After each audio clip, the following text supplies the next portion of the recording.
Hey everyone, it's Josiah Stroup here, and you're probably wondering why I'm on this mountain here that I videoed yesterday. But today I'm actually going to show you how to properly chop wood. So you may have seen people chop wood, but you probably might have never chopped wood before. So I'm going to show you the right swing technique, and then the right tools to use, and also some historic facts and the right wood to look for. So here I have this double-sided axe, which I've already used. As you can tell, it's very nice and sharp, and it's not dull. It also has a nice grip that are able to chop wood.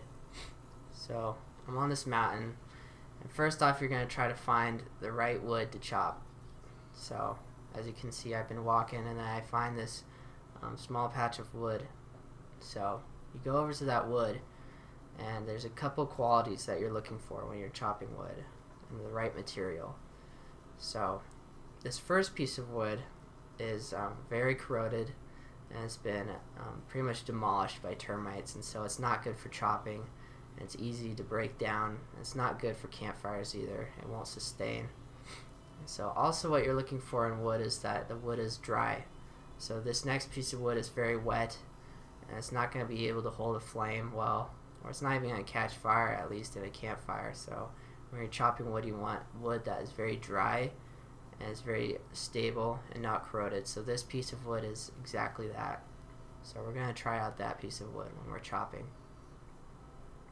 And so the first thing I'm going to show you is just the proper swing when you're doing an overhead swing when you're chopping wood. So what you want first is that your hands are kind of far apart at first, and then when you're overhead swinging, you're bringing your hands together and letting gravity help you as well. So you're just going overhead and then connecting your hands together as you swing downward. So it's just a one motion. And also you want proper stance. So you want your feet separated and horizontally connected, just in the same space but just separate, so you don't hit your foot or your crotch. So it's just a proper swing and connection.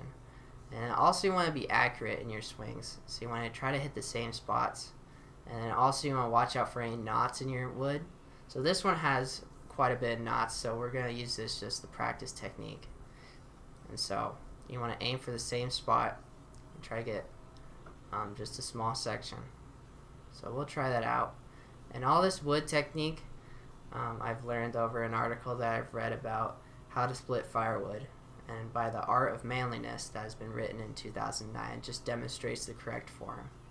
So here we're hitting the same spot, and we're looking for those cracks in the wood, so it helps split the wood easier. So it's very nice. And so if you don't look accurately, or if you hit the wrong spot, it's going to do that and split off, and that's exactly what you don't want. So you want to aim and be accurate when you're swinging as well. And it takes practice. So if you ever get your axe stuck in the wood, you can easily just lever it out going up and down. And so historically, wood has been found to be chopped by just competitions at first. And so later on they discovered that you can chop that wood and then also use that as a profit and just be able to use that wood as campfires or even in housing material. And that's how it first started, which you can read in an article by Wikipedia, which was written in 2018 about wood chopping and just how it first began. And so here we have this wood that we've been practicing on. So now what you probably want to know is that wood can also be in different types. So you have your regular firewood, and then you also have kindle wood. And so when you're camping, you want to aim for kindle wood. You want to kind of aim for the edges. So even though we're using this corroded wood, we're going to practice just to show you the different types of wood. And I haven't brought in gloves or anything, but you can use gloves to use if you are uncomfortable with touching wood. And so this corroded wood is the correct size for a large piece of wood that will keep flame together in a campfire. And so we're going to try to get kindle wood by splitting the side of it into a nice thin slice. So you just go down with the same motion, but you're trying to aim for a smaller slice of wood. So it's the same technique, but in a thinner slice. So that's kind of what you want. It wasn't the best slice because of the corroded wood, but we'll try again. And so when you're doing this, there's also another technique you can use called battening.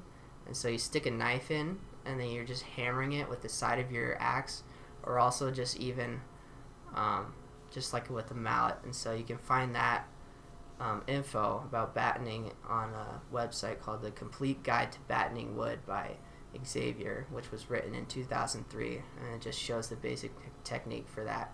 And so this wood right here is the correct size for tinder wood. It's nice and flat, small width, but long length. So it's good to start fires, and then there's also the heavy wood on the side, which is good to maintain the fire. So you're trying to get two types of wood when you're basically cutting for a campfire. And that all those termites are really bad. That is not what you want in wood, but we're just using that wood for technique and to show you the correct slicing.